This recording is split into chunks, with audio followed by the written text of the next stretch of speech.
అలాంటి కోట శ్రీనివాసరావు ఇవాళ వెళ్ళిపోయాడంటే ఒక శూన్యం. కోట శ్రీనివాసరావు గారి స్థానం మాత్రం ఇంకెవరు పూరించలేరు, అది సత్యం.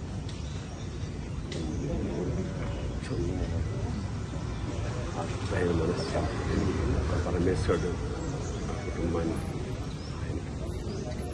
మనశ్శాంతిని కలిగించాలని మనస్ఫూర్తిగా ప్రార్థిస్తాను.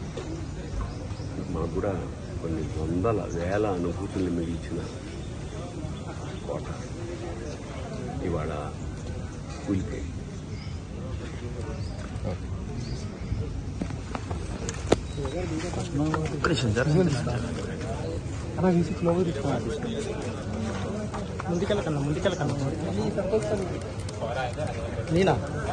నేనే చేసిన